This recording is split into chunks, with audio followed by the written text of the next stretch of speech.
Hey everyone, welcome to the Wednesday thing. Hello. The Wednesday thing. Can you guys hear me? Yes. Yeah, I can hear you, We can hear Jay. you. Jay is joining us virtually because he's sick. Mm-hmm. Sick of us. Or just sick in general. Just generally a sick Just person. generally a sick Actually, Jay is here, but he's having trouble with scale lately. That's Just true. Kind of like His, I'm also tripping out. he's having some problems with existence failure. Yeah. Ian, how come I only see myself? Well, because I'm sending you the Sure, a little narcissistic? TikTok version. You'll see when I switch. Look, now you got Bob, and now you got Steve. Yeah. Right? So I know, but I can only send you the predominantly- vertical version. But I'm seeing like myself on the. Well, you'd see yourself. You could close that. Whatever. All right, everybody. How's everybody doing? Let's do the intro and the little intro music that I definitely have ready. Here it is. Boom. Today, we're gonna can we talk about the dire wolves a little bit more? I was thinking can. we could Man. talk about Have that. we- Some people emailed us about it. have we beaten that to death by now? I know. 9/11 conspiracies are back. Although I don't know if I have the video. Tucker Carlson deleted it because he probably got so much blowback. Let's say chicken psyop. Chicken. So there's a chicken psyop I have. There's some science or fiction fun, and then there's some other stuff. Will it bread and all that other stuff. By the way, this episode is called "In Europe, Pasta and Bread Don't Count." Pasta and bread don't count. You Don't mean like count. for calories? Whatever. Oh, this is a good Whatever. one. This is That's a good one. That's a good. Should we topic. stick with the acronym WIB WIB, or do we What do you want? spell it out? Will it bread? I don't know. I You think like it? Will it bread? I'm kind of leaning towards spelling it all Alright. out. No. What do you guys No think? initialism. No I initialism haven't thought or about it because depend- I don't care. or He an just acronym. wants the bread. It's Just bread it's a me. new awesome segment that we're setting the tone here probably That's potentially true. for years. All right. Well, I'll change it to will it bread instead of wib. Jay, what do you think? You're the most bready. I think spelling it out's fine. All right. Good. Make it so. Make it so. All right. All right, these stupid dire wolves. yeah, No, this talk is about I've been blogged about it twice and been very active in the comments. And the thing is, like, again, it's one of those things where like everyone agrees exactly what happened, and people want to argue about definitions. You know what I mean? Which are kind of pointless. It is true that the company and some of the media are overhyping it and saying things that are not accurate, and we should definitely push back on that and correct the record. But let's not get so obsessed with that we miss what actually happened. I think there's people making the error the other way where they're like being very dismissive. Like one of my commenters was like, "This is like cold fusion." It's like, dude, you're like making my point. It is not cold fusion. Cold fusion was a scam. It was a failed experiment that was poorly conducted. They misinterpreted their results, and they did a press release jumping the gun on any kind of peer review. They were too motivated by patents and money. But for the direwolves, not that they're not interested in promoting themselves and they're hyping it, but they used a proven ancient DNA, recovery technology, proven CRISPR technology, and proven cloning technology to create actual live creatures that did not previously exist. Now, the only question is, how do we think about what these things are? And again, the company said what they did. They took gray wolf DNA. They did 20 edits using CRISPR of 14 different genes, targeting genetic changes that would produce the most obvious morphological changes, to make them look as much like a dire wolf as possible. Right? That's what they did. Now, what do you call them? Are they dire wolves? No, they're not the dire wolves that were running around, 13,000 years ago. They're not. There's some kind of genetically modified, hybrid. It's a hybrid. We probably do need a good new term. I thought I could use the term isomorph, which kind of is like a genetically engineered isomorph of a direwolf. But isomorph has another meaning in genetics, so that might be confusion. Maybe phenomorph. We'll invent a new term. We'll call them genetically modified direwolf phenomorphs. I like that. Whatever. They're not direwolves, but they're not nothing. They are an actual pretty significant genetic achievement, and the technology itself has a lot of potential for increasing, genetic variation in endangered species. I don't think it's a serious proposal to reintroduce these direwolf phenomorphs into any ecosystem, because there's no ecosystem that needs them. You know what I mean? They went extinct 13,000 years ago for a reason. But there's no reason not to throw dodos back into existence, and that'd be fine. Or even the Tasmanian tiger or the carrier pigeon or any creature that recently went extinct because of human activity, the greater auk or whatever, any of those things. How about terror birds?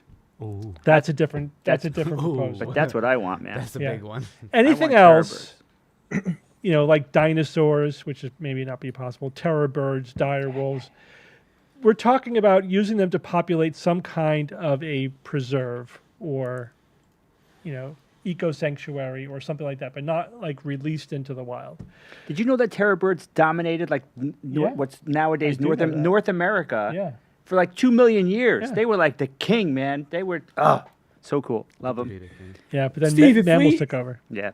I mean, mammals. is there any reason to think that we could bring back dodo birds in their completeness, without it being a portion of them? So versus what happened with the dire wolves? It depends, because of the really recent ones like thylacine and dodo, if we have a complete DNA sample, then we can clone them. So let's break it down into a little bit. If you're going to try to recreate, let's say, rather than using the controversial term of de-extinct, if we're going to recreate an extinct species, there's 3 basic approaches that I've read about. Initially, if you remember, you go back 20, 30 years, the discussion was entirely surrounding cloning, right? Remember the mammoth. The idea of cloning is you get a complete mammoth DNA structure, right? The complete DNA of a mammoth. No frog DNA in there? No, with no other DNA, just it's a complete genome of some extinct species, and you use that to make a clone, to insert that into the nucleus of an embryo where you've removed the whatever DNA was there previously. And then you put it in a surrogate, and they give birth to whatever. So that would create an exact creature of whatever the DNA you had, right? So if we had a complete dodo genome, we could clone a dodo. The problem is, for once you get to thousands and certainly millions of years old, the DNA is too degraded to do that. We don't have a complete usable genome. So then there are 2 other methods, right? So there is the related to the cloning is not to do cloning, but to do fertilization, like IVF. You use the complete DNA to, like if you had a complete mammoth DNA, you can IVF an Asian elephant and get a half Asian elephant, half mammoth. And then you keep doing that until you have more and more and more mammoth till it's mostly a mammoth, right? So that'd be another way to do it. That's really just avoiding the cloning bit, though. But you still need a complete genome. But if you don't have a complete genome, those two methods are off the table. So for dire wolves, mammoths, things that are more ancient. So then there's two methods. There's a bunch of methods all that are basically genetic engineering. So with that, you start with a modern extant species, and there's a few things you could do. There's the Jurassic Park method, where you have most of the DNA of an ancient species, and you just fill in the gaps with a modern species, right? Then there's the Jack Horner dino chicken approach, where you figure out what evolutionary changes happened since the chickens split off from theropod dinosaurs, and you try to reverse engineer the dinosaur. That sounds tough. That's the dino chicken approach. It is tough, and they're making little incremental advances with that. Oh, we can give it a dinosaur-like tail and more dinosaur-like feet. You're not creating any specific extinct dinosaur. You're just making a chicken look more like a dinosaur by reversing some of the changes. A dinosauroid. Yeah. And then that's why it's called the dino chicken or the chickenosaurus. And then you have the direwolf approach, which is you use the ancient DNA as a template. You're not just trying to reverse evolutionary changes based upon some kind of understanding of the morphological implications of those mutations. You're using ancient DNA as a template to genetically engineer whatever the closest extant analog is. In this case, they used gray wolf in order to make the creature look like the extinct species. So that's a genetically engineered novel organism. It's not a dire wolf. It's no longer a straight up gray wolf either. It's a genetically modified organism. You know what I mean? But my understanding is like that approach, and I've been reading about that approach for a while. In theory, now we have the first real hard example of it.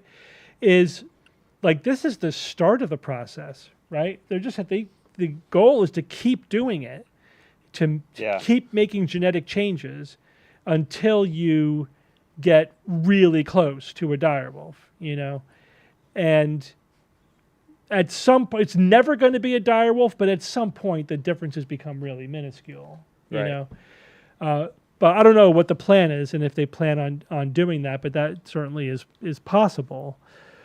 So anyway, that's the situation. I wouldn't get so up in arms about the terminology that you miss what actually happened, which is still pretty exciting. Right? Yeah. I agree. Yeah, I mean the bottom line is people are confused first because there's been wild misrepresentation of what's going on and tons of speculation. Mm-hmm. And I think it's perfectly okay for people to kind of we all have this most of us, maybe a quarter of us, I don't know. Some of us have this, desire to know what the truth is, and we're kind of offended about things getting so up in the media sphere. Yeah, but don't make the other kind of error, though. Don't dismiss this as pseudoscience or cold fusion because you don't like the hype. So to give you another example, I think people are doing that. My petunias died, by the way, but they were annuals, right? They survived for about 3 months, the summer, and then they didn't survive the winter. But anyway, just answering a question in the chat. Yeah.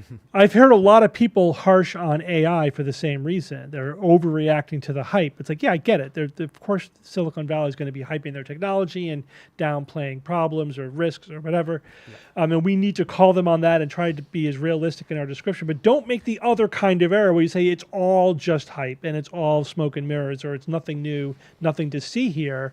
Because the new AI applications are amazingly powerful, especially in very specific applications. They are in the process of revolutionizing some scientific research. They are in the process of revolutionizing clinical medicine. It is happening. These are real applications with real advances, and don't miss that because you're like so outraged by the hype that you just think the whole thing is a mess. That's being cynical, not being skeptical. Yeah. Right. Well, Steve, you know we're burnt out, man. That's Well, basically. don't let it. Basically I hear you. We gotta, Believe no me. doomerism. gotta keep ourselves in check. No You know, and doomerism. I want to believe it too. Like I am a science enthusiast. Like I love when there is a legitimate scientific achievement. And this was almost like, here's a cookie. Nope. You know, it's like, oh damn. Well, here's Jay. You sent me this video. Maybe we could watch this one. It's specifically about AI, so it kind of piggybacks off of what you were saying. We could see what we think this guy thinks. Years from now, AI will have changed things enough that, you know, just this pure capitalistic framework probably won't explain much, because as AIs, both as sort of white collar type work and as blue collar work, as the robots will get good hands and are able to do the physical things that humans do, say working in a factory or construction, or we'll achieve that. And we'll have a lot of making the goods and services, which is we've always had a shortage of doctors, of teachers, of people to work in the factories. Those shortages won't exist. And so it's a pretty profound change that will free up a lot of time. You know, you can retire early, you can work shorter work weeks, and it's going to require almost a philosophical rethink about, okay, how should time be spent? Because we don't need it to make enough food and make enough widgets and, you know, do enough medical diagnosis. We will have created, you know, free intelligence. So when was that interview? I don't know, actually. I should have looked up the history of that. Let's see. It's from, well, this is just probably some, you know, slop account that's stealing it from somewhere else. But I mean, it's not that old. I think he's kind of falling for the trap too, like on the opposite side. Like they're so going to revolutionize the world that we're going to have free time. It's like, I don't think that's how technology works. Like, but that could happen though, because I mean, yeah, the thing is, it's always hard to. I think he's correct in that, you know, in the industries where AI is going to be extremely effective, the efficiency is yes. going to dramatically improve. Yes. But the thing is, that's been happening for the last 100 years, 200 years, and we're working harder than ever. Like, exactly. Is that going to translate to us not working? Is that going to continue to happen? Are we going to fill that time with other kinds of services, doing other kinds of work, or are we really going to say, okay, we could back off to a 4-day work week? I don't know. Or 4 day. That's 4 days justified right now. I know it's justified right now. I mean, I agree. Talk about, like, I guess the Jetsons. Those 3-hour work days are killing me. Yeah, I like that one. I like that one. 3-hour work weeks are killing me. But it's like that capitalism doesn't really want us to not work. Like, it wants us to work more. If anything, like the efficiencies become like less people have jobs, maybe, but you work harder. Yeah, you know, like there's a false premise I think he's putting forward that we're gonna like get this. It's idealistic, guys. Yeah, it's like, very idealistic. Companies are not gonna like. It's gonna be a massively difficult transition to go into a society where we have machines that can do, you know, 60-70% of all the manual labor out there. You know, I just don't, especially the United States, I just don't think anybody's going to be getting free paychecks and all that stuff. I think it's going to be a really hard... What happened in the U.S. in the last 50 years, a lot of our manufacturing jobs went away because of far more of them went away due to automation than due to offshoring. You know, Trump is just straight up wrong about economics and history, pretty much everything. But, you know, his idea that, we lost all these manufacturing jobs because of foreign competition is only partly true. Yeah. It's the much bigger effect is no, those jobs went away due to automation, which means that they are never coming back. Exactly. And we don't want them to come back. But what happened in the U.S. is that we shifted a lot of our industry and a lot of our exports to services, and those are legit too. You know, you can't say that that's not legitimate work or product or or it's not valuable, it is. I mean, I think every society has to decide what a sustainable and balance. A good balance is, not just sustainable, but also, the opposite of fragile. Robust. Robust. There's another word that they use, but So you don't want to just let things evolve into such a point where it's extremely vulnerable and extremely fragile. Because we still live in a world where like we could go to war with China, and if our military industrial complex is dependent on rare earths from China, and they could shut off that spigot, that's a problem. That's a vulnerability, obviously. The goal is, of course, to make one approach is to make everyone so interdependent that basically war becomes infeasible. Yeah. Which is happening. It is happening to a degree. It is true. Like you have more to lose by going to war yourself. There is no victory. Like the fact that everybody loses becomes really obvious. That's a version of MAD, right? Mutually assured. Yeah, it's a mutually assured economic destruction. Poverty, like we're so intertwined and interdependent, and that is just historically true. There's a very strong inverse correlation between trade and war. The more you trade with another country, the less likely you are to engage with war with them.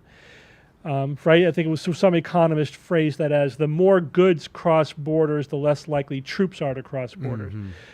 So this is sort of an extrapolation of that, but it's complicated, obviously. But the Trump's idea that only hard, like 1950s kind of manufacturing counts is kind of silly. He's not counting a lot of other industries that are like agriculture, and service industries and technology, other technology industries, et cetera. It's just ridiculous. But anyways, but it is the what is the end game? And we talk about this in our book, right? This Guide to the Future. What is the end game of automation? Yeah. Like, so you can't extrapolate past trends indefinitely into the future. So while it is true that automation has made people more productive and has created more jobs than it has destroyed, will that be true forever? Or will there come a point where there's just no jobs left for people to do? Or there's no job that can't be done more efficiently by AI or robots or whatever? Yeah, and you would do them merely because you enjoy it. You derive some benefit from it, not because the economy needs you to do it. It'd be like a hobby. Right. There may be, we just don't have any other examples out there, to go by. We're at the leading edge of this. So, it's just, I think that's really interesting to think about. Is there a post-capitalism, post-whatever industrial state that societies get to where their material needs are completely met through automation, and they don't have, nobody needs to work in order to meet our material needs? Does everything then shift to just, as you say, creative needs, satisfaction needs, and what does that look like? A post-scarcity world. Yeah. That's what people talk about, like a post-scarcity world. And that's not unreasonable to think that we will get there eventually. But it's not a bad thing, I don't think. It's a little further in the future than it used to be. But we just don't know. We won't know till we get there. And by that time, it's too late to avoid whatever's coming. All right, so let's move on to some other topics. Let's see what else we got. 9/11 conspiracy. There are no more 9/11 Let me skip conspiracies. that one. I don't know. That one's just, it's so crazy. Also, I couldn't find another video of that dingus, Tucker Carlson saying. I think he's trying to delete all those videos because it's so absurd. But there was a thing that happened in Jamaica recently, which was, let's play this real quick. Here we go. Okay, now this is the meat right here that washed up ashore. As you can see, the brand is called Perdix, and it is manufactured out of Brazil. There go your inspection stamp right there from Brazil, showing you that I guess it's supposedly already been inspected or whatever. You It was headed to the Cayman Islands, but the container fell off the ship or whatever and magically floated to Jamaica. I'm just talking about this again is because I still find something weird and something suspicious about this, and they warning the people to not consume this meat, but people are still consuming it and looting and taking some home, and people have reported that they don't feel sick or anything, so hopefully it's not contaminated and everybody be fine and this doesn't turn into the next zombie apocalypse and people just start running around ripping each other's eating meat face that off washed up because on that's shore. the last thing we need right now in 2020. Yeah, I prefer the previous I mean, zombie apocalypse. Go ahead. If this even happened. No, it did. So like, I got another video. So, well, it's the conspiracies, of course, you know how TikTok is. They blew up in terms of conspiracies. Like, how could this possibly happen? I don't trust it. There's a psyop or How something. could it happen? How could a container fall off a ship? Basically. So here's a little more explanation of the So back here's an update story on the of it. container that washed up in Jamaica with chicken in it. I seen a video where one guy said he got the container number, he looked it up, and he was saying how the container was traveling and how long it's been out there, right? Only problem with that video is it seems like the number he typed and the number in the video was a little bit off. Maybe I misunderstood, but it seemed a little off. Second, I'm seeing a lot of people make videos about them having the chicken, cooking the chicken, eating the chicken, and doing all sorts of things with the chicken and saying, hey, they still good. They're still alive. They, everything is great. Third, I did see a video showing that it was a refrigerated container because somebody showed the components that show, Yeah, it's like a refrigerated container that apparently fell off a ship, because of how heavy or large it was volumetrically. It floated. And so it was crashed into airtight. Jamaica. It was, relatively airtight. And then people opened it and went in and grabbed a bunch of frozen chicken. from Refrigerated. Jamaica. What was the power source? Well, it was probably frozen on the ship, and then who knows if it was actually still refrigerated once it got in the water. But they, people were saying they were eating it. But the funny thing of TikTok is that this became a psyop or whatever. They're saying it's like they're trying to, drop this polluted chicken on Jamaica to start some biological warfare. As opposed to, it's just a chicken that fell off a container.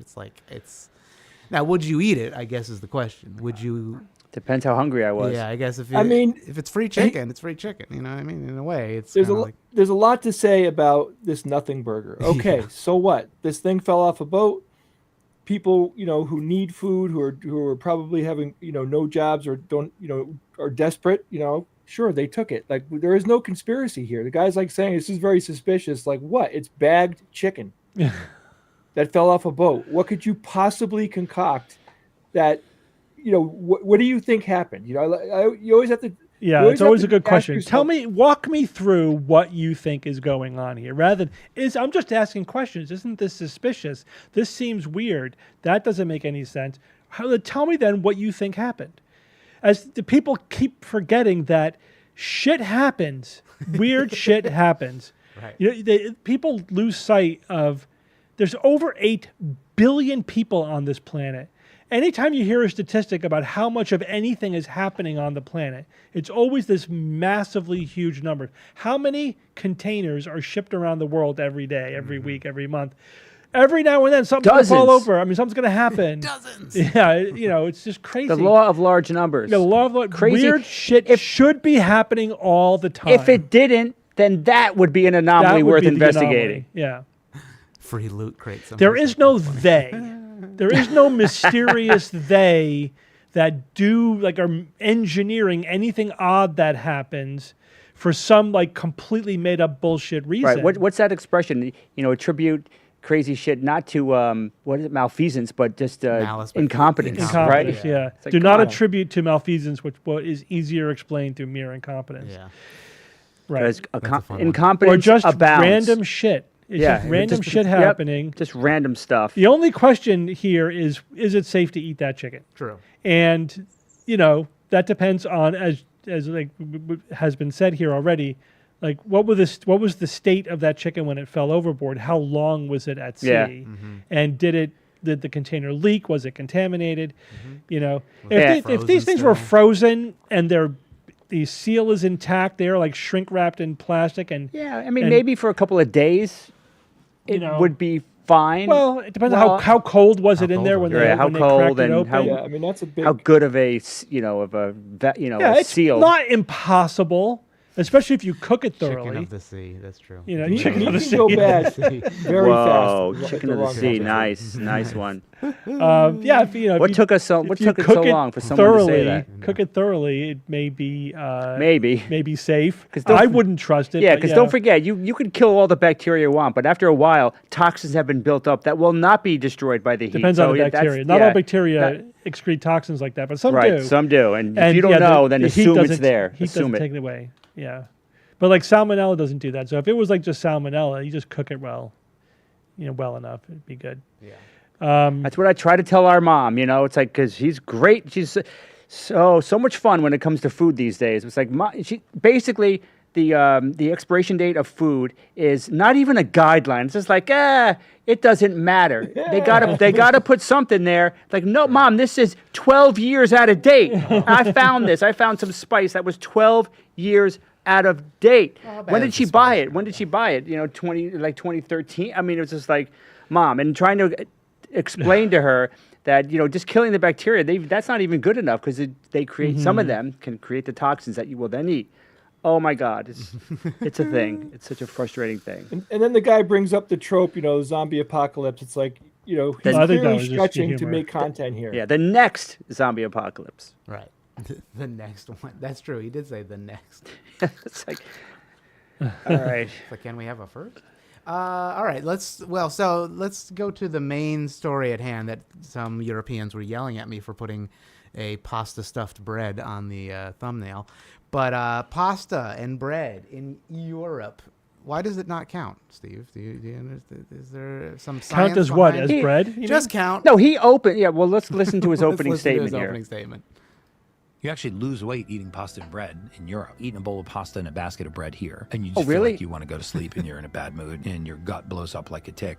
But then you go to Italy or you go to France and you have a fat bowl of pasta and a basket of bread over there, maybe even a glass of wine. You feel amazing. Why is that? Well, because in 1993, chemical industry convinced the federal government that we needed to spray our entire grain supply with folic acid. All flour, all bread, all pasta, all cereal. Although we don't call it sprayed with folic acid, we call it enriched. Enriched foods are foods that are sprayed with folic acid. Folic acid is a man-made chemical that we make in a laboratory. You cannot vitamin find B. it anywhere on the surface of the vitamin. earth. It does not exist naturally in Mother Nature. Doesn't sound like a big deal until you realize it's the most prevalent nutrient in the human diet. I'm not saying don't eat grains or rice or pasta or cereals or bread. I'm saying eat the non-fortified, non-enriched versions of those, the organic versions of those.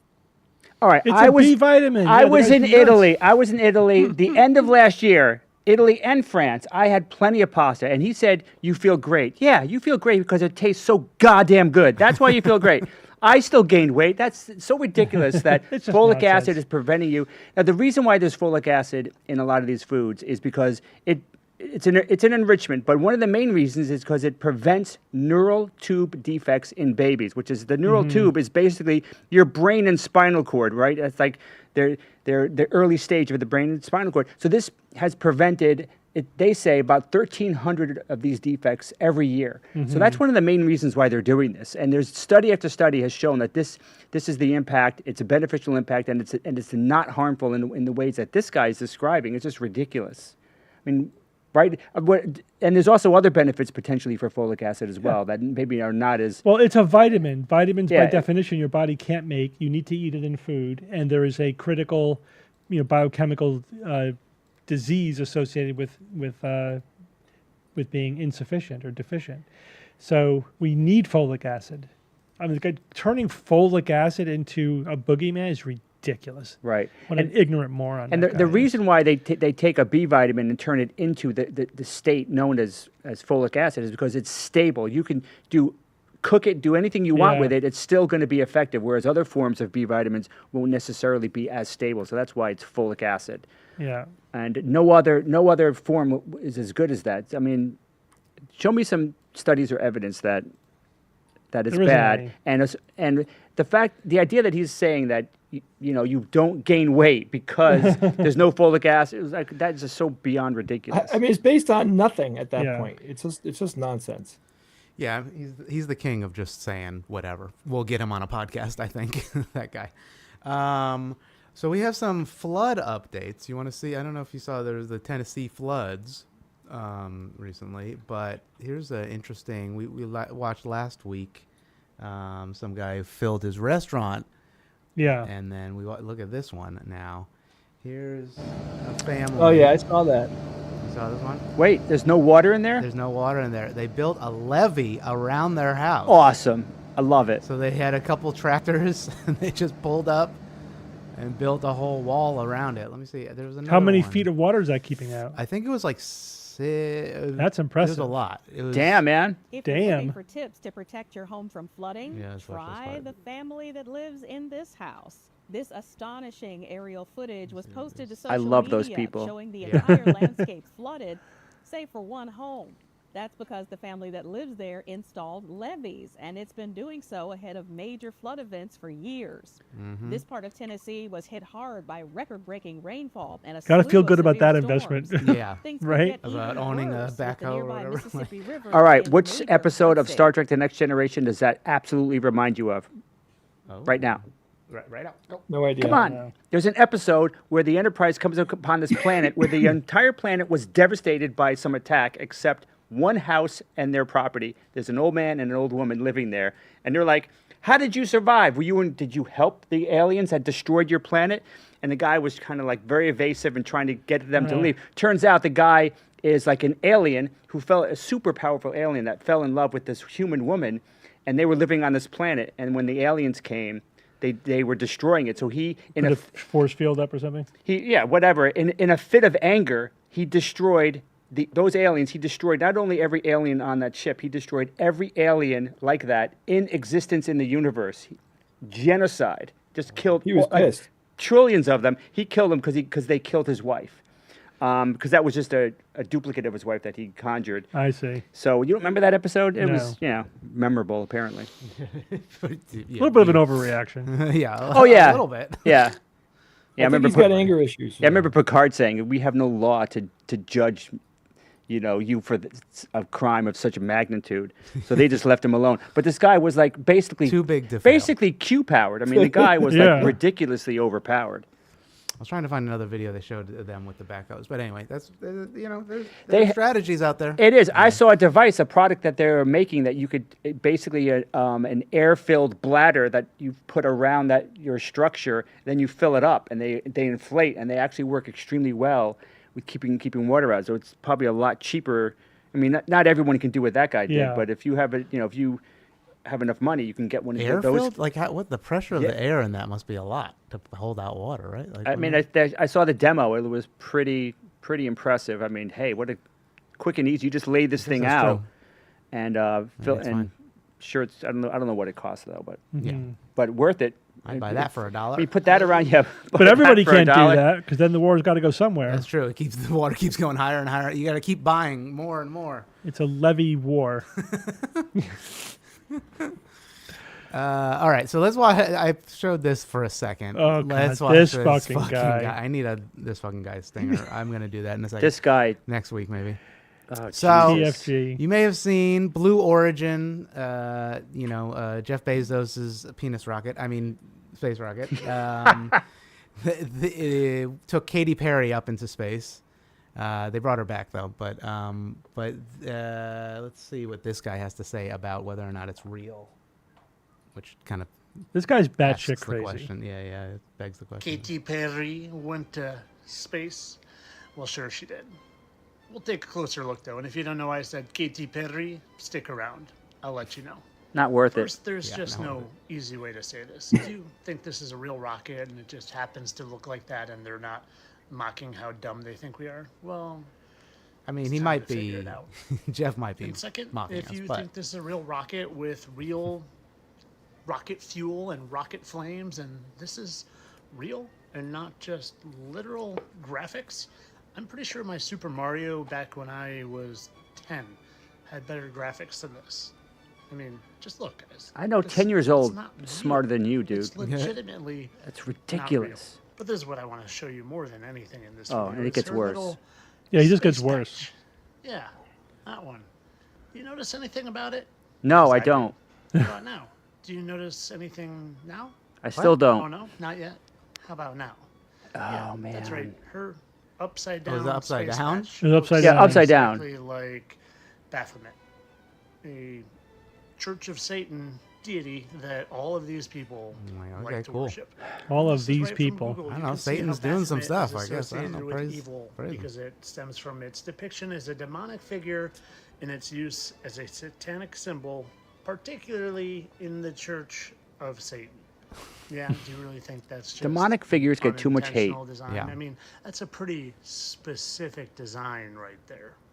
And I'm sure she just accidentally hit that. Yeah, look at exact that. What an pose awkward on pose. Who her would do waist. that? Who would She wave? accidentally Who waves like that? Oh, and if you It's don't got to know be why I a said secret Katy satanic Perry salute or like something. that, it's because I did a video once showing how Katy Perry. Oh my is God, I actually didn't even see Katy this one. Perry The lipstick is Sean so Benet. close. Oh my John Benet God. Ramsey. I did. I Yeah, skipped that's over that's this, a new clearly. one, dude. Wow. That's next level. That's next level brain crazy. rot. That is just something else. Dude. Anyway, so yeah, that guy, I don't. That's a Poe or no segment. It is. but it's like I don't know. He might be. He really seems off of real it. though. Yeah. Yeah, he might really be does. Really He's out of there. too good of an actor. Also, Satan likes space. I mean, that's pretty cool. He's trying to get off the planet too. Maybe that's his. But what whole- was that graphical element anyway, though? What were they? I think it was what the were they- rocket. what- wasn't I thought it was Some the kind of rocket, but stylized. And there are two women's faces, right? Because it was all face- women that women's went faces. up in this particular launch. Mm-hmm. So yeah, the faces you know, on the left and right were kind of were girl there, power but thing. it's just Right, like, let come me on, show it. dude, Yeah, there it really? is. That's the hill you're gonna die on? I mean, A rocket launch that how many people witnessed? You know, They're this all is lying, Bob. They're all Satanists. right? then go there, dude. You don't have to go can't very be bothered You with don't have that. to go very close to see that thing launch, right? Yeah. You could be how many miles away, and you could see it. Like, oh crap, I was wrong. But that emblem on their clothes, oh, that's real. That's something. The That's the upside kicker. down emblem. That's the kicker. That's the one. That's how they leave all the clues. Yeah, That's they leave the thing. clues. They're mocking you. Yeah, I mean, they can't this just is a do it. perfect example of some asshole has, access to the internet. True. Right. That's true. All right. I mean, maybe I guess you could. We've talked about this where you can get in a mindset where you're just like, I need to get clicks, and I'm just going to say I don't give a crap. I'll say anything to get clicks, and they just roll with it, and it just escalates and escalates. I mean, I guess that makes sense, and that's got to be what's happening with a lot of this. It's pure. That's what we're pure saying. Is it a greed pro and- or no? Is it? Yeah. Is it just clickbait? Are we being punked by all these people? Or I just think a lot of them, it doesn't matter if what they say is true or not. It's all just like, look at this, isn't this interesting? And then this is like, again, the post-truth kind of culture of TikTok, where whether it's true or not is irrelevant. Yeah, there's like, it's not that they're lying or they know it's not true. It's just not important. Yeah, there's no critical thinking at all. None. For most of them. And then people exploit that culture by promoting their own bullshit that they know is bullshit. So the snake oil salesmen come out of the woodwork, right, to sell their nonsense. Right, but there are absolutely true believers. So there's true believers in there. There are pros. There are people who just don't care. Just the ratio that we're not sure about. And then there's the con artists. They're all kind of mixed in there. It's hard to know with any particular one. Some think it's more obvious. Remember that Douglas Adams trope where the useless third of the civilization gets shipped away on some ships to a planet and nobody cares? Right. I kind of like that idea. Yeah, but remember what happened, though. The civilization was wiped out because of one of those jobs they thought was useless that they sent away. Right, the person who cleans telephones. They were wiped out by a viral pandemic because the phones were dirty. Yeah, that was just poor management on their part of determining what was critical. Yeah, what was an essential The basic worker? idea, though, I think is kind of still legit. Somebody had I take the papers from these people and I bring them I'm to a this people other person. department. Somebody said, off topic, are you guys related or just from the same region? Are we related? Yeah, a bit related. A bit. That's all right. Not everybody knows. Not everybody knows. Yeah, they're brothers. Just our just both our parents. It's funny to be like, there's from the same region, Connecticut. There's a look to Connecticut. We're in the same region, the same household, in fact. Yeah. We're all same from the block. same vagina. It doesn't get more localized than Yeah, it's that. pretty Oh boy, local. I guess that's a pretty good way to local. put it. All right. Do you want to play a little science or fiction real quick? Let's see Sure. if we have a silly one, and Sure. then there's going to be a real one. Not to. Should I do Bury the the lead. thing now? Yeah. Actually, why don't you go up? This one would just be silly, and then we'll do a real one. Actually, before you can go up, Bob, I'm going to promo something. One of our Discordians has a Minecraft skeptic social server. So if you are into the Minecraft, Just the same one that we've had for years? Yeah. Yeah, okay. So It's not a new you one. know, it's not new. It's been there, but they were saying, "Hey, we should get some more people in here, especially given the movie." I was out, on there you know for a what I mean? while. Yeah. I built some stuff. There you go. Here's the link: discourse.skeptics.social. You could enter your. I wanted to try Minecraft. VR Minecraft, Oh yeah. which exists, but it's not on Steam, which is what I have. It's not for Oh, my yeah. VR headset. What is it? I have the PlayStation I have the, VR or something? It's on. Oculus? Yeah, it's whatever. It's one that I don't have. That's all. Oh, interesting. It, That's annoying. whatever Microsoft says, right? Because Microsoft owns Minecraft now. Yeah, that's true. They need to get it on Steam. I played I know. some hack of it. You know what I mean? Like it wasn't an official sort of VR Minecraft. It was somebody's hack, and it's all right, you know. Okay. But you gotta, the little details matter though with VR. Yeah. The playability really matters. Yeah. If it's not done well, then it could be nausea-inducing. I know so much. That is the hard part about it. Has anyone in the Unless you're chat played standing VR Minecraft? still. Chatters? Let us know. Oh yeah, Laz was saying, "Hey, do you guys plan on writing a third book?" Yes. Yes. In fact, Bob and I are meeting tomorrow. It's our next meeting to talk about the content.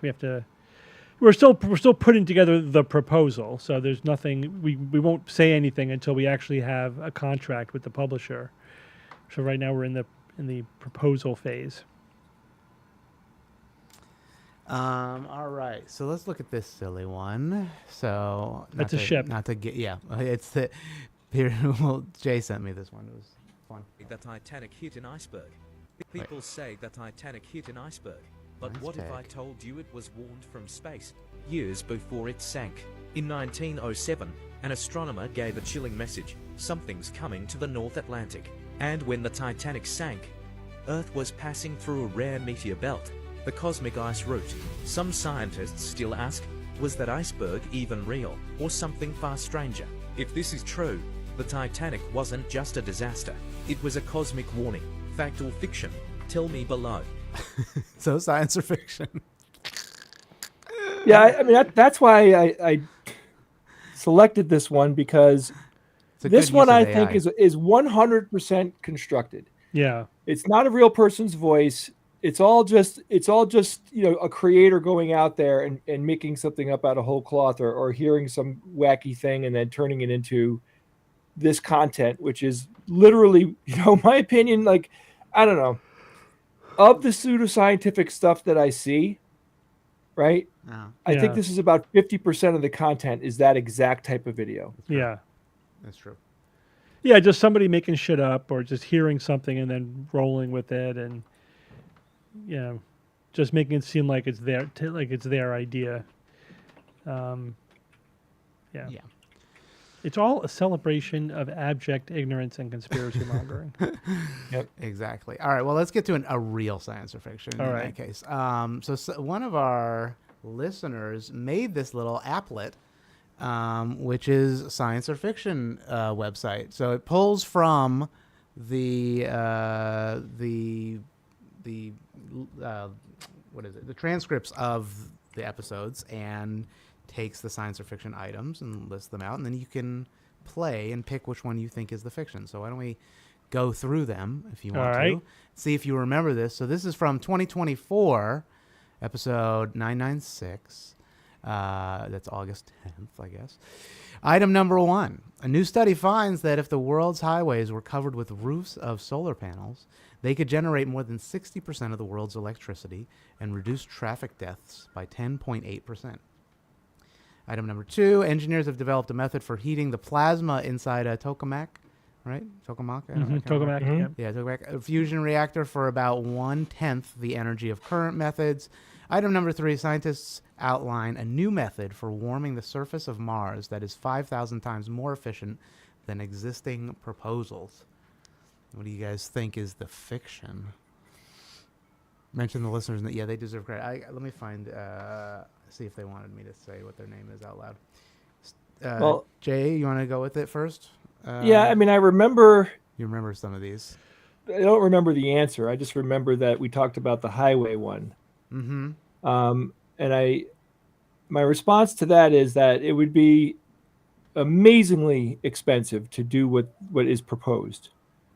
And, other concerns I would have would be, would it be able to factor in, 100% likelihood of needing to, extend the highway system and things like that. Mm-hmm. And I think the cost of maintaining it would be crazy. So, I mean, I think that's possibly, the math might be correct, meaning that it could power it if we did it, but the plausibility is zero in my mind. What was and the then I second can't one? read. The second one was engineers have developed a method for heating the plasma inside a tokamak fusion reactor for about 1/10 the energy of current methods. Yeah, I think that's science. Okay, that's science. So which one did you think was fiction? So what was the last one, real Last quick? one was scientists outline a new method for warming the surface of Mars that is 5,000 times more efficient than existing proposals. This was developed by listener K. I don't want to give all the information about it because I don't know if she wants me to. Sure, say that's possible. There could be, The- some mechanism that they've come up with. I mean, heating the surface of Mars to me is nebulous. It's like, what are they talking about? Heating, like terraforming, or are they talking about giving heat to the area where humans are going to inhabit?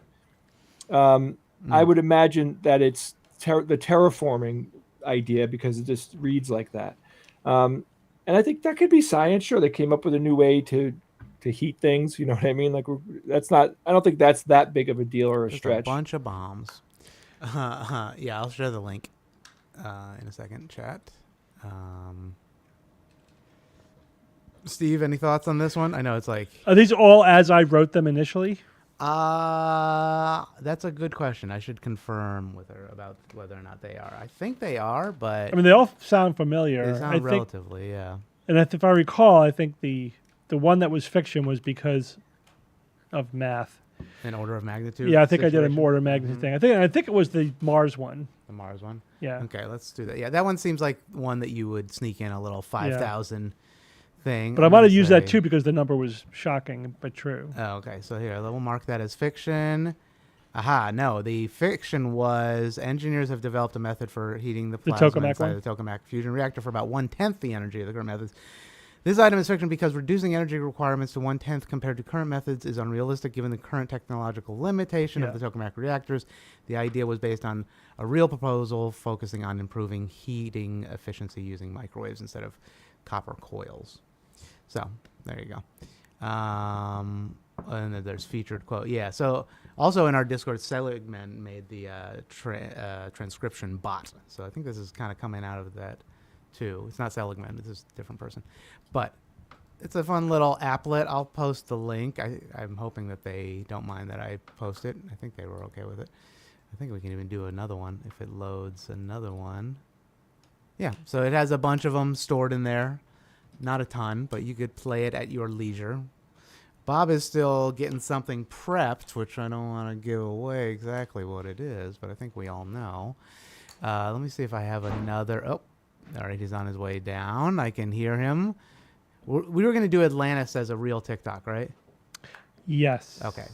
Then I'll do a cute one real quick. This is a fun TikToker that I've seen around. She does some cute stuff. Hello? She calls random numbers. How are ya? Good. How are you? I'm doing good. Sorry, my phone was cutting out there for a bit. How's your day going? Not too bad. Good. How was the weekend? Wasn't a bad weekend. We had the dogs. Oh, had your hands full then, didn't you? Oh, we did. Bailey cried all night, and when she wasn't crying, she was barking. Oh, rambunctious to say the least. Oh, no, missing her mummy. Oh God, mummy's girl, huh? Yeah, yeah. And what's going on today? What's for supper? Chicken soup. We had it last night, and we're having it again tonight. Are you having any bread on the side or just straight soup? Oh yeah, and freshly grated Parmesan on top. Okay, chef, I'll be right over. Let you go on your soup mission, and you have a good day. All right. You have a good day. Anyway, I just like her TikToks. So she just randomly calls numbers on the East Coast. So that was a cold call? That was a cold call. She just like riffs it and gets them to like open up to her. They don't ask like, who is this? Why are you asking me very weird rarely. questions? There's like a couple times like, oh, I don't recognize the voice. Who is this? And then she like kind of gives the game away a little bit, but usually like gets them to talk about something pretty fun, and then usually ends with like, I love you, and they say it back even though they don't know who they're talking to. It's really it's really cute. That's I don't know. awesome. It's pretty funny. It's like wholesome prank calls. Yeah. I like her whole vibe. Anyway. I mean, do you think some people like think, oh, this person must know me because they're 100 acting as if they do, so I should just Exactly. play along Yes. while I'm trying to figure out like who they are? Yeah, Right. definitely. Yeah. Like instead of being embarrassed, like, oh, I don't know who you are, I guess. There's Yeah. a little, it tends to be older people because she seems to be calling like house phones or something like that. Yeah, you know right, what I mean? landlines, Oh, yeah. landlines, rather. So it's it's very sweet. Well, okay, yeah. I mean, the East Coast mostly is a one-party consent state, so how about that? Take that legally. But That's yeah, true. you're right. We're a one-party consent Yeah, state. so Connecticut is. there's a thing. Anyway, let's look at a segment that. Oh, he left. Are you bringing it over? What's happening? Oh, he's taking a picture. Okay, give him a second. He's taking a picture. Yeah, we could do it now. I think that I did the. Yeah, we're ready for not Web, but Will It Bread segment. Boom, Will It Bread. I love bread. All right, what do we got here? Bread. We have It's like two different kinds of focaccia. focaccia. This sun-dried tomatoes. On the inside there, we got some garlic, feta. Poor Jay. Feed Jay some too when you can. Jay, I'm so sorry you're not here, dude. So Now, did you make this or did Liz? Yeah, I make made. Well, Liz and I made it together. This is her recipe. This is the one that you've had before, Steve, with the Yeah. Jay's Parmesan. crying.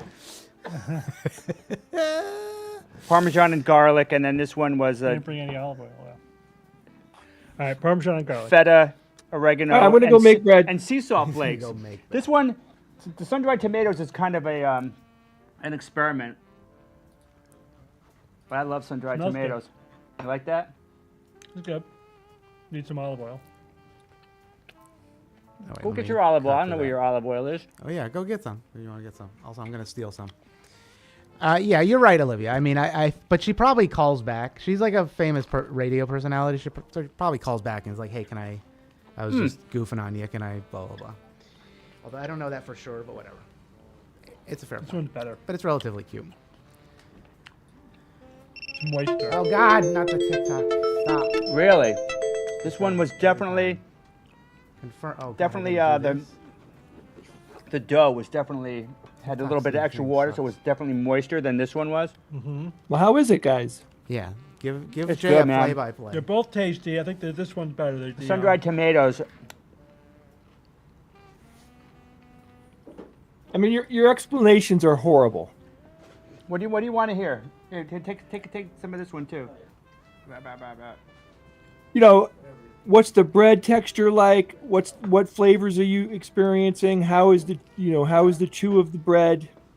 So it's cheese and cheese. All right. Sun-dried tomato on the other one. They both have a good texture. Very bready. Very bread-like. Not too dense. So how long did it take to proof This and one- all that stuff? This one's a bit flaky.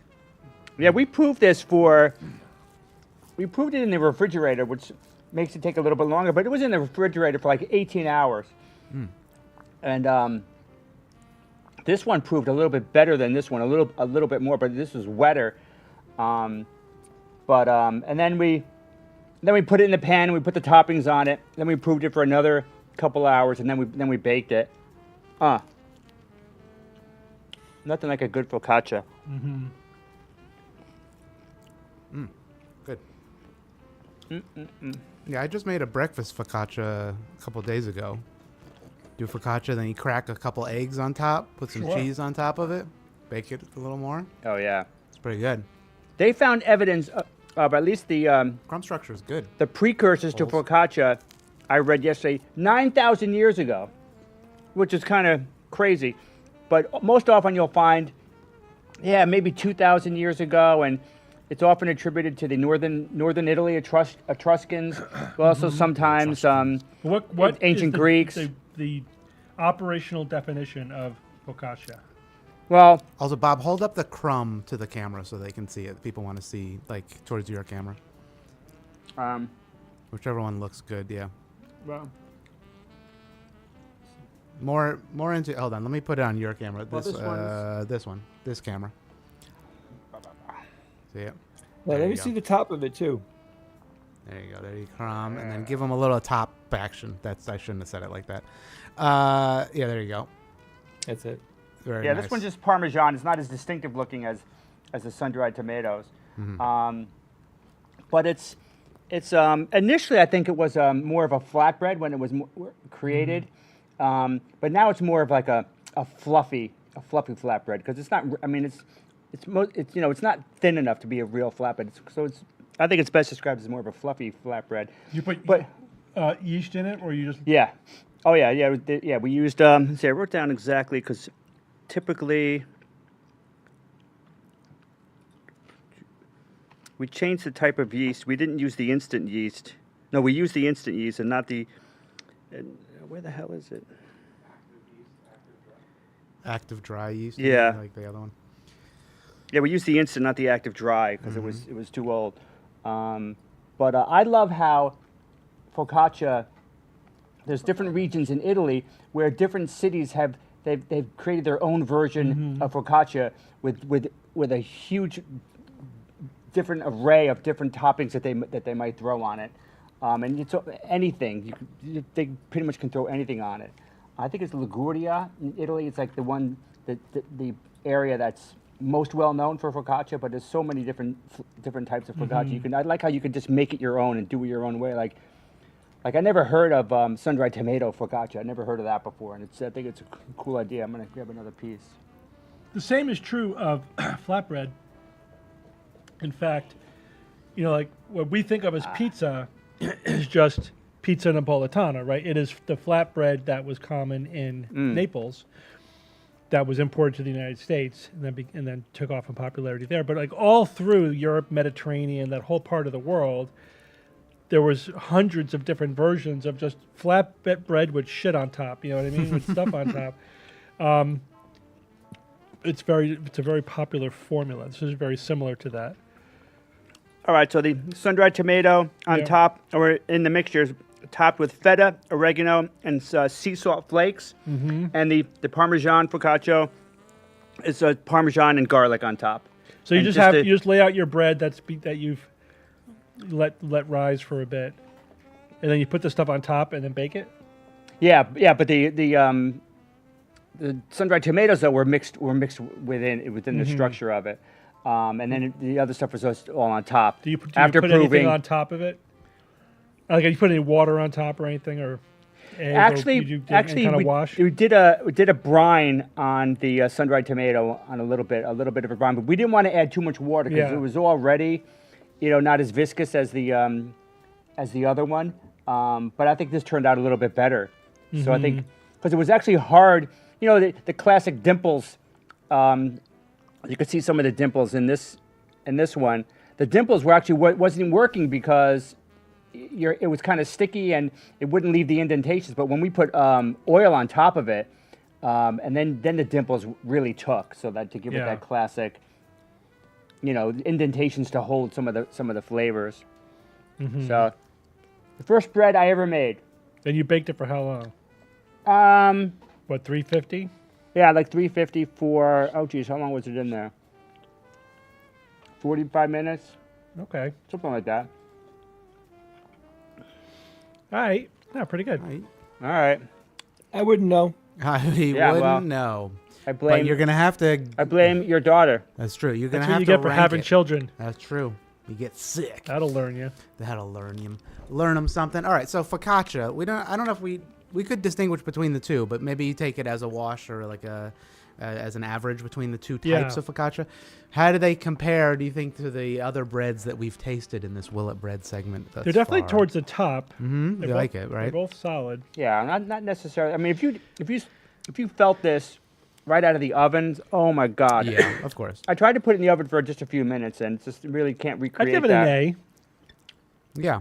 A? Yeah. Bob, what do you think? I mean, I know it's your work, but in terms of execution, in terms of what you liked about it? I mean, I can't get the... What's on top there? Is that an S? So the S tier, yeah, it was Jay's bread from last week, and then the brown bread that I brought a couple of weeks ago, the Irish brown bread. Yeah, I mean, I can't get an S on my first try at making bread. I'll take an A. I'll go with Steve on that one. A is good. A is solid. It's a solid focaccia. A. Here's a question for bread makers. Here's a question. There we go. We threw oil in that pan, in the bottom of the pan, and let it move around and go all over the place. And this one popped right out. This one was a pain in the ass to pull out of that after it was baked. Mm-hmm. There were areas that we threw so much oil in the bottom. How could it possibly stick to the pan? I don't get it. We left this one in a little bit longer because it was a little bit not quite, because it was wetter. It wasn't as fully cooked. I was shocked that it didn't pop out of the pan like this one did. So I guess we needed more oil, but we had a nice layer of oil on the bottom of that. When I do the focaccia, I do like Pam, spray it over, but I also take a strip of parchment, like a thin strip of parchment, not super thin, but like an inch or two wide. Put it underneath so you can pull it straight up. I thought about the parchment, but with I specifically asked Liz about that, and she said you would not get that crunchy bottom but it's with not the parchment. I didn't do a full sheet of parchment. It's just like an inch or so you can grab it and pull it up. But I do the Pam and then a lot of olive oil, and it hasn't stuck. But yeah, it depends. I guess the pan you have, there's some of those dimpled pans that seem to like have less surface area or more, I guess technically. Yeah, those but are less good on the bread. for focaccia. I mean, it could have been. It could be several reasons, Bob, but I would think maybe your bake temp could have had a factor in that. Yeah, but the thing is, the Parmesan one popped right out. Liz just scooped it right out. This one took solid effort going around and prying it up. It's like, it's going to be destroyed, and it did kind of break apart a little bit, but it still looked good. It looked Hey, fine. half of these things are busted. It's edible. But it was a fun first experience. We did it last night was Liz and my anniversary, so it was like a fun thing to finish to make the focaccia. Congrats! And hooray! Yeah, and we had some pie. Oh, cake. She wanted cheesecake, and of course I got some peanut butter cake. Pie. Cheesecake Peanut is a butter. pie. Yeah, so. And then we watched some Black Mirror. Yeah, the new season's Is there a good. new season? Some good Oh, wow. episodes. I man. finished the new season. I thought every episode was solid. Mm-hmm. Of course, there's a sequel. To Black Mirror? The Callister? Callister Oh, sequel. I can't wait. Has that been dropped yet? Yeah. Oh my God! Don't say anything. Oh my God. Also, Last of Us 2, I think. or Yeah, Last of Us I like that. I season like the 2. first Yeah, I saw the first You episode. watched it? I mean, spoilers. I mean, but you learned this early. I was bummed that they're kind of like, on the outs. The two main stars are just in the show. They're just like, because it's. Oh, they're not. Yeah. Yeah, they're. What's the word? They're having Fighting. issues. They're having some big issues. In a Yeah, I post-apocalyptic mean, it's interesting. spat. That's obviously disappointing. But then the question is why, which obviously they're exploring. Yeah, we have an idea. I have some preliminary ideas, right? I think something happened. Well, we know what happened. Right, but- Even just so, this is some end of season 1 spoilers. If you haven't seen The Last of Us, he basically lied. He saves her life by killing the scientists who had the ability to potentially end this zombie pandemic, and basically chose her over the world, and which was not gonna say understandable, emotionally understandable, I would say. And he's got some baggage. Put it that way. yeah, and then he lied to her about it. That was the key right there. Yeah. So, I mean, it has to be something to do with that, right? Oh yeah. But I'm sure some details are going to be revealed slowly. Because how would you feel if you knew that, like, you're essentially responsible for your existence? Your existence, yeah, is like to spite the whole world. That would be tough. Well, That's maybe he because just she's had better very sons. adamant about like not needing any help from anybody, and she resents him because he is still trying to protect her. I forget, what was your attitude of potentially sacrificing her life for a cure? Did she ever? She was never presented with that dilemma. Yeah, that never. I have not seen The Pit yet. I hear I good know, The things. Pit. People talk about that a lot. I know. It's I'm medical kind of drama. done with medical dramas. After Scrubs, they're just bad. Yeah. But I keep hearing good things, so I might give it a try. Did you ever watch The Nick? Yeah, I saw the whole Nick. Yeah, but that's different. I That know. wasn't a medical drama. That it was a drama. It was a but period it was a period piece. Yeah, I like that. That was good. different. That was really good. What was that about? What was the genre? It was 1900 hospital in New York. New York, 1900. Yeah, that's It like blended a lot of. It was stuff. basically like 20 years of medical innovations that they crammed into 1 year and one hospital. Yeah. Just to sort of showcase it. So they had like a CAT scan at the end of their season? No, not that far. No. It was like opium, heart transplant. But it was opium, it was a iron lung. conglomeration of a lot of different things that were just sort of around that same time. But it was good. It was, obviously medical care at that time was fucking brutal. Yeah. And there was a lot of pseudoscience. There was also a lot of, just cowboy, like desperation sort of experimentation going on. Because, a lot of conditions were like universally fatal. They're like, well, we could try doing this crazy thing, to see if that helps. Yeah.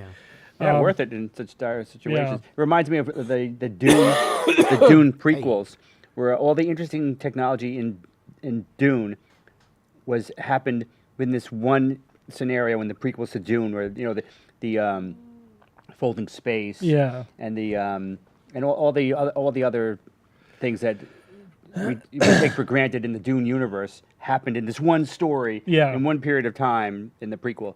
Mm-hmm. Right. All right. All right. So we got some TikToks to do. Bob, you're going to start with, you can do your Yeah. TikTok? Yeah, You me. wanna do that I got to one? wash my hands. I got oil. Yeah, go ahead. We could get Yeah, cleaned just up. leave that in the kitchen. I'll eat it later. Cover it with something. Yeah, I'm going to take a piece.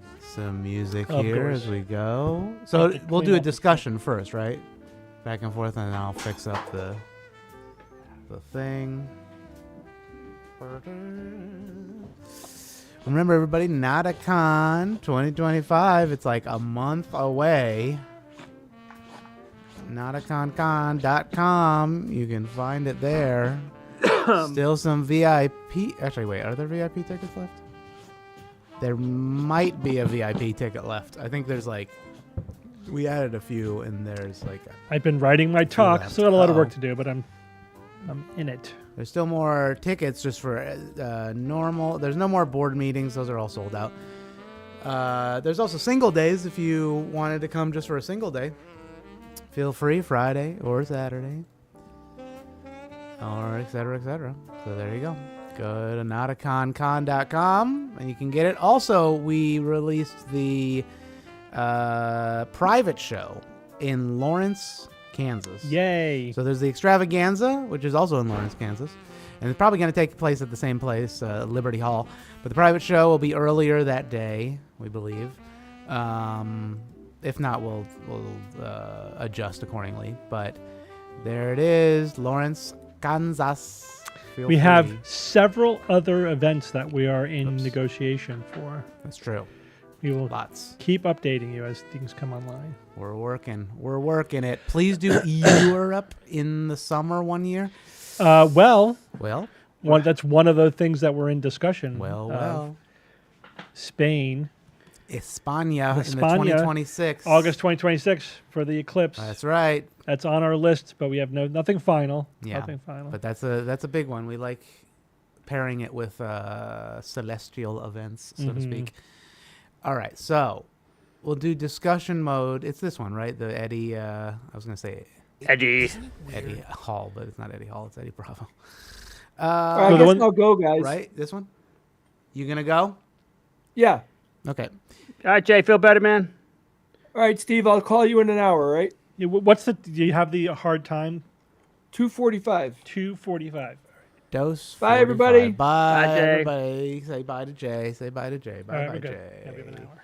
And he's frozen. Oh, and he's gone. He's gone for good. All right. So we'll do this. All right, let me stop this recording real quick and save it. Wednesday.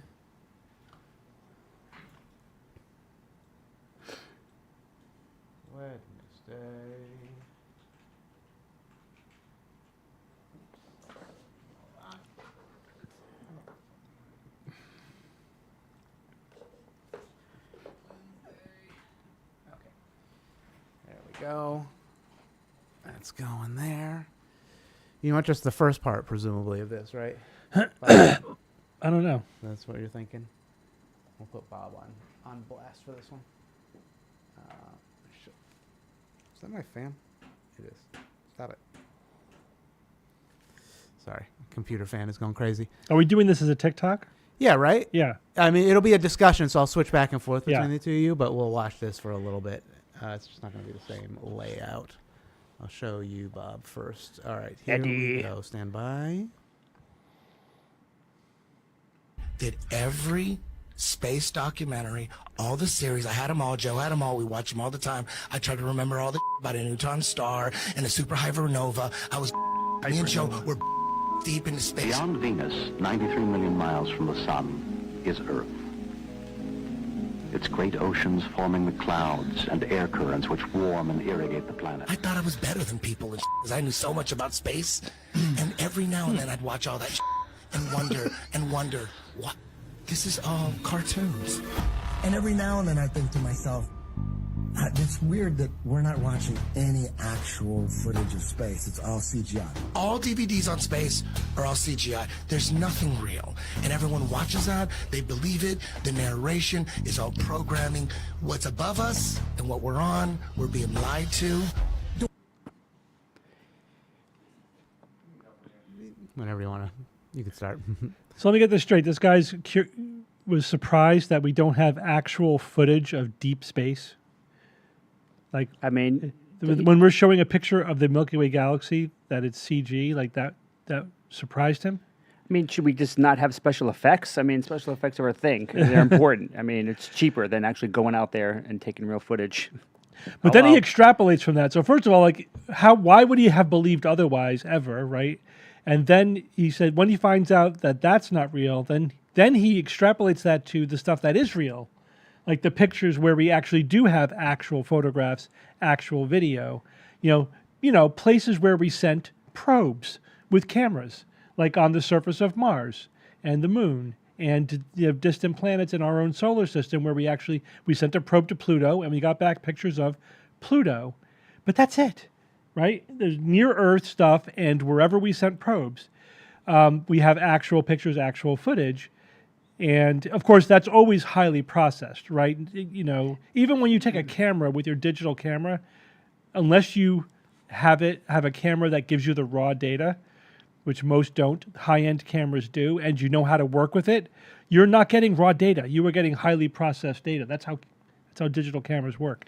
And also when they come back with images of deep space and showing like beautiful, like glowing nebulas, if you were literally there in space, not too far from it, it wouldn't look that interesting because there's just not a lot of light being emitted. So it's processed so that you can see the structures and the scientifically interesting parts of it. I'm okay with that as well too, as long as they kind of they say that this has been processed. But that's another category, right, though, another category, which is the telescopic pictures, like right. Hubble pictures and now James Webb pictures, and of course we can't see distant objects. We can't get outside of, but that's all from the perspective of Earth, right? We can't get outside of the Milky Way and look down on the Milky Way, but we can see other galaxies. We could, obviously they're at a great distance, but you're right, they're all false color because otherwise they're not that interesting. Right. The universe does not exist for our visual system.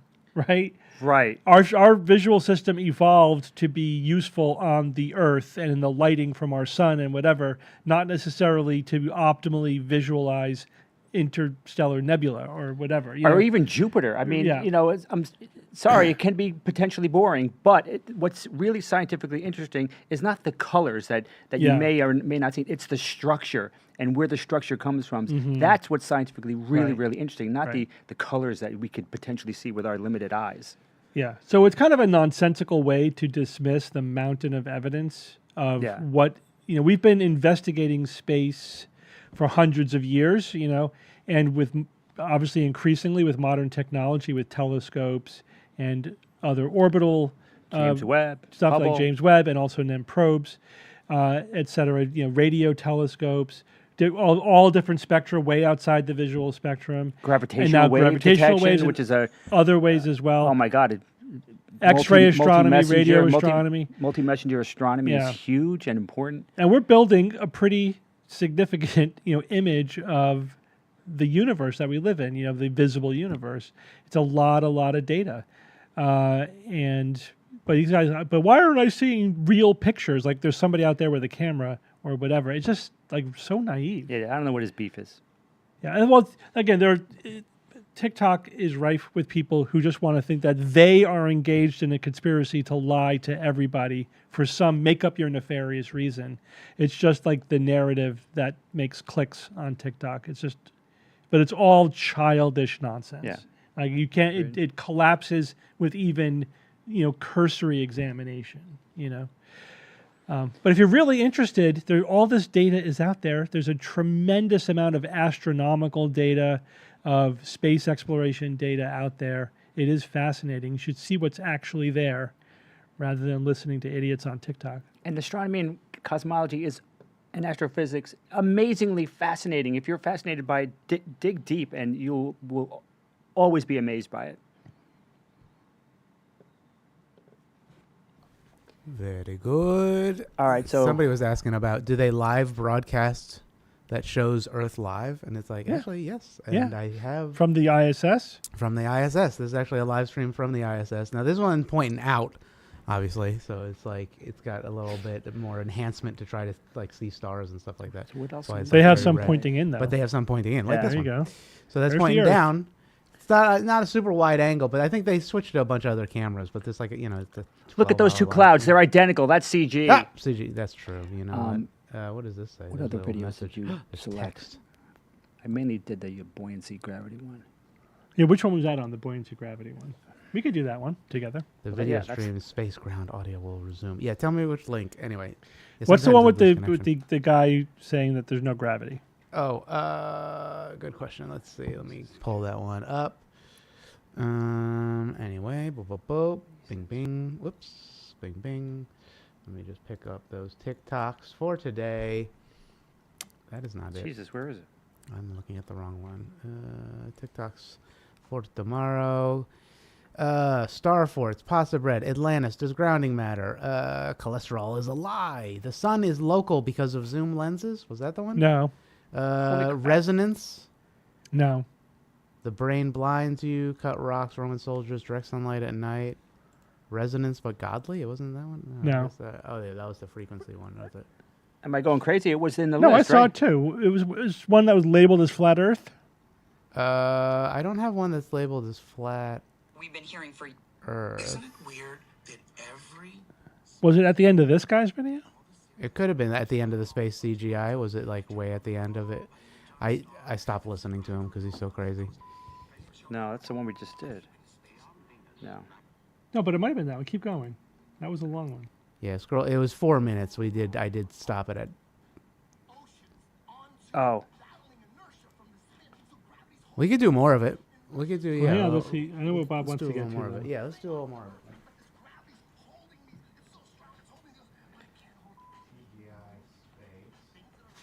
Yeah, we'll do like a little segment of that. CGI of Eddie Bravo. No gravity? No gravity.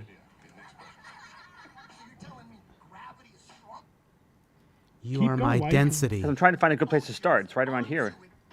It's density. You're my density. It's after the last. But what's the one that says it's all buoyancy? I think he gets there.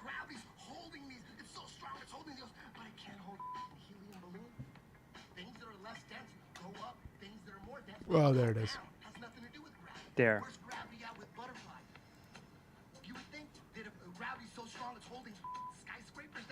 Yeah, but there was another video that also went to that just talked about the buoyancy thing. Did it cut to a different video? This is it. Oh, there's the video. Oh yeah, it was like halfway through they switched videos. Okay. That's the part I wanted. All right, at what time is that? 1:30. I don't see a timestamp. If you pause it, does it show Yeah, the bottom? no, that's what I tried before. All right, I'll try to. Here, The last third. All right. Oh, the last third. Or quarter. When it goes to like another video, it looks Yeah, like. it looks like. Here we go. Whoops, wrong one. Here we go. Up. Sorry, chat. Bear with us. Let's listen to this. All over the world, people show these epic pictures. Like John, evidence that would shut down a case. A helium balloon. Keep going. Holding skyscraper. Was a More. glimmer in Newton's imagination? The natural physics of density and buoyancy already perfectly explained why apples fall down. You want to start from there? Fall or rise based on their relative density to the medium surrounding them. You want to start from there, or? It's right. Yeah, that's. Or is there a more? Where's a good start? Yeah, where that guy starts talking and going and explaining. Okay, let me. Long. All right, There. I'll start there. All right, stand by. Before the theory of gravity was a glimmer in Newton's imagination, the natural physics of density and buoyancy already perfectly explained why apples fall down. Objects fall or rise based on their relative density to the medium surrounding them. Apples fall because they are denser than the air, while helium balloons rise because they are lighter. No gravity necessary. This is why raindrops fall down through the air and air bubbles rise up through water. Everything seeks its relative density and rises or falls until settling accordingly. This is why a tiny pebble sinks to the bottom of the ocean, but gigantic cruise ships and aircraft carriers stay afloat on the surface. Because even though a pebble is so small, its mass, relative to its volume, its density, is more than water, so it sinks. And even though All right. This one's frustrating, isn't it? I mean, flat earthers are the dumbest people on the planet. It's really ridiculous. Officially. But it was interesting to look into this to try to come up what's a really good way to kind of encapsulate this and explain what's going on. Sure, there's a superficial resemblance between buoyancy and gravity. You know, up and down, vertical movement, both can cause it. But the thing is, buoyancy doesn't exist without a force like gravity. Yeah. It's just not there. It's like buoyancy is like a side effect.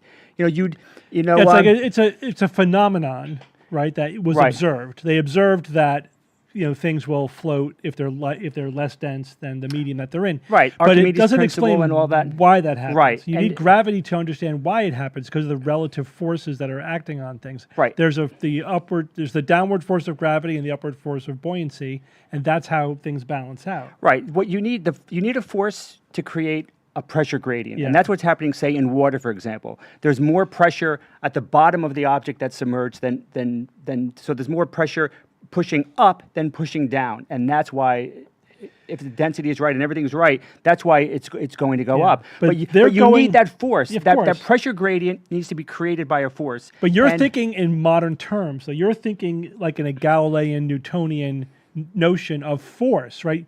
Things have to be acted upon by a force. They're going back thousands of years to like an Aristotelian kind of explanation of the universe that things just tend to seek their level, right? They just go to whatever their relative density level is.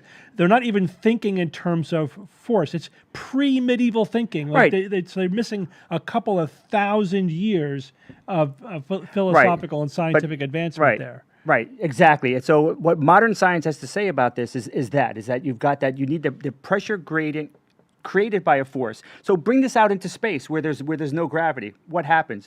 There is no pressure gradient. So if you have a bucket of water in space and buoyancy will not exist because there's no pressure gradient. There's no gradient to create that pressure gradient. If you take a ping pong ball and you put it at the bottom of a glass of water on the space station, it does not come to the surface.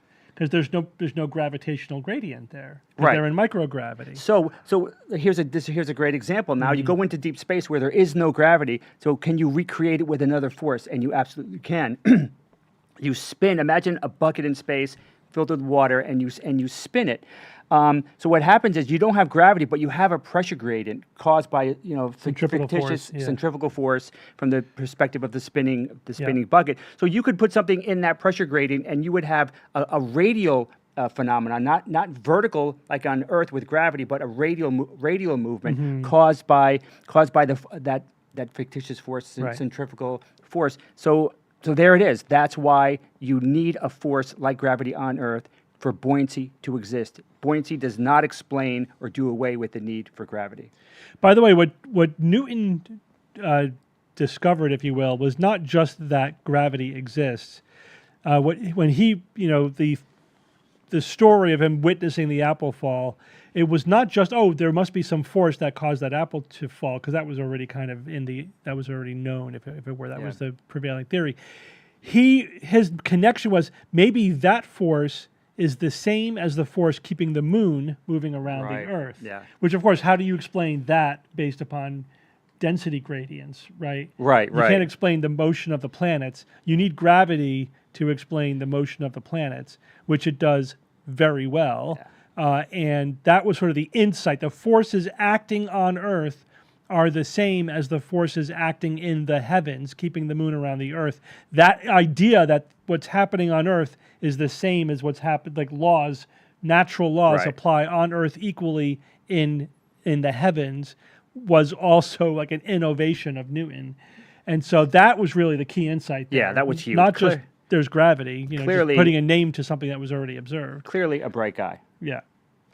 So, yeah, I mean, but of course the flat earthers have to find some way to do away with gravity, because gravity completely destroys the flat earth model. You can't have a flat earth. Gravitational forces would cause anything with that size and mass to collapse into roughly a sphere. So they say, okay, so maybe there's no gravity, so they have to come up with some weird, bizarre, stupid reason to get rid of gravity.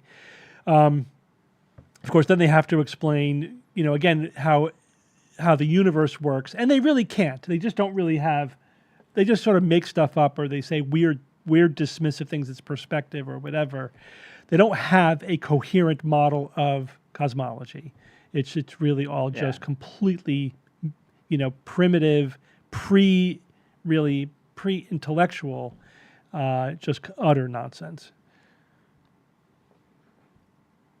Very good. I had a lot of videos with the words utter nonsense. Yes. I need to branch out a little. All right, We need a Steve. t-shirt. All right. That was fun, kids. Nonsense. I'm out of here. All right. Let's do the rock one. Yeah. I'll talk to you tonight. All right, Steve. See you tonight, bro. Okay. Thank you for the willet bread. Bye. Everybody. Move the chairs out of the way. Sure. They have to go. Yeah, push them all into the corner, actually, because it's going to... Is this not good enough? Let me set up the thing. This corner too? Yeah, that corner's not good. Right? No, over there is good. Like over in that corner over there is good. He's going to change the camera perspective. All right. I'm out. Bye. See you later. Hi.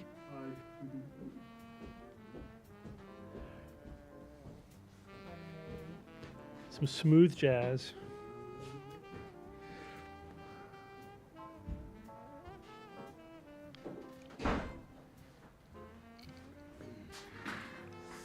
Flat earthers are a natural experiment in motivated reasoning. Yeah, exactly. What are the limits of motivated reasoning? Apparently, there are none. Yeah. Even if you find out for yourself, it's like... Yeah. Well, I guess the people that went to Antarctica found out for themselves. Those and they were people like, did. Okay. Yeah. But everybody else doesn't believe them. Yeah, it is amazing how we can concoct like something that fits into their world. Mm-hmm. It's just like that explains it, but it doesn't. All right, let's go to the rocks. I own a lot of blue shirts. That's true. No green shirts are allowed. No green shirts are allowed. Yeah, that's right. All right, picture in picture. We got this guy over here. This fucking guy. Everybody's a guy. All right, here we go. This is Monument Valley on the corner of Utah and Arizona, United States. Now, if you notice, these are cut blocks in the ground. And I've been trying to tell y'all that ancient people had technology that they don't tell us about. So how did these blocks happen naturally? I know there's going to be someone that drops in the comments and defends the matrix programming to try to explain how this is natural. These cuts, look at that cut. Look at these cuts all throughout the land here. You can see it's pre-cut. Y'all are seeing what I'm seeing, right? That's good. Yeah, the people did drop in the comments and explain to him what's actually going on there, and I'm going to do it here during this video. This is a theme. We see multiple of these videos. I've done at least one other one with similar claims, looking at natural rock formations and saying that looks man-made. That looks like it was created. It looks like it's cut. These angles are too sharp. They're too precise or whatever, or this looks like it was constructed in some way. But first of all, if that were the actual case, if technology were used to cut that rock, that would be an absolutely amazing archaeological discovery. And it would be all over National Geographic, whatever. That would not be, there's no they that could keep that kind of thing from the public. So essentially what we're seeing here is a disconnect between this person's completely naive, non-expert, just shooting from the hip gut reaction to what he's seeing, and what scientists who have been collectively studying this sort of thing for centuries have pieced together through careful scientific investigation. Those two things don't align. So this guy, instead of saying, oh, I guess I don't know enough, I should find out what the experts have to say about that because I don't know how to explain that, instead of having a tiny little, grain of sand of humility, he says there must be this worldwide conspiracy to keep this information from the public. No, there's no conspiracy to make you seem uneducated. You're just uneducated. In fact, there are, pretty clear explanations for this. These are sandstones. They're quartz sandstone. And this is how they react to stress, like tectonic plate movement type stuff, right? So if there's significant stress in the region, you will get these linear fractures. And then there's weathering that takes place, et cetera, et cetera. So, rocks and crystals can form flat surfaces. They can form right angles or other specific, degreed angles. This does happen naturally, and it's a really interesting question. There's some debate about exactly what phenomena, physically, the physical phenomena we're dealing with here are causing the precise features that we're seeing. And there's lots of other examples in the area and around the world of similar things, which sometimes with different exact manifestations depending on the exact mineral composition, et cetera, et cetera. You can't just look at this in isolation and go, oh, there must have been giants living here building these rocks, when in fact this is a phenomenon we see in many different locations with differences that are, can be explained geologically. So, and again, just as a general rule of thumb, whenever geologists or archaeologists, whenever you see some kind of formation that can potentially, or has any similarities to a constructed phenomenon, you have to ask that question. Is this a naturally occurring phenomenon, or is this an artificial constructed phenomenon? You have to ask that question, and you have to do the kinds of investigations that can answer that question. And this question has been asked and answered. Those are natural formations. Of course, you could also ask other related questions, such as, where are the structures that they were building out of these giant blocks? They don't exist anywhere. If this is a quarry, where did the rocks end up? We know where the rocks that built Stonehenge came from. Geologists are really good at tracing rocks to their origin, because you could look at the microscopic structure of those rocks and the isotopic composition. And, we have methods that are very precise at tying together a rock to where it came from. If those rocks were used to build something somewhere else, we would 100% know about that. But of course, he's dismissing all actual scientific evidence and scholarship as they don't want you to know this. There's some big conspiracy. Once you introduce conspiracy thinking into the mix, then logic and evidence flies out the window because there's no consistency anymore. There's nothing to be tied to reality, right? You can't tie yourself to reality because you can dismiss any evidence as part of a conspiracy. You can dismiss the lack of any evidence as part of the conspiracy. And then you're just a child bewildered by the universe that they don't want you to understand. You're limited to just asking questions and pointing out apparent anomalies based upon your complete lack of information. Don't buy it. Don't buy it. Be intellectually curious. Look for the actual information. Find out what scientists have discovered, what they know and what they don't know. They're pretty honest about it. Find out. It's fascinating. You'll learn something about the world we live in. Don't be persuaded by these childish conspiracy theories. All right. Okay. Rocks. I didn't say utter nonsense. That's true. That's a W. All right. Are we good? Was there anything else? I mean, the only other ones we had were the direct sunlight, but we could save that for next week. That's a good open discussion one. Yeah, we'll do that. I wanted that for open discussion. Okay. It's more about how are they going to use it? Yeah, exactly. And how effective and cost effective is it going to be? Then there's Atlantis. We could do that next week. Yeah, you could do that next week. The Roman soldiers is just silly. The Roman soldiers one is, it's true. Yeah. It's just true. The guy's just saying the word mile comes from mille, which is 1,000 paces. Paces, right. A pace, the Romans considered a pace 2 steps, right? So it's one cycle. It's left, right. That's a pace. Yeah. So that's 5.28 feet.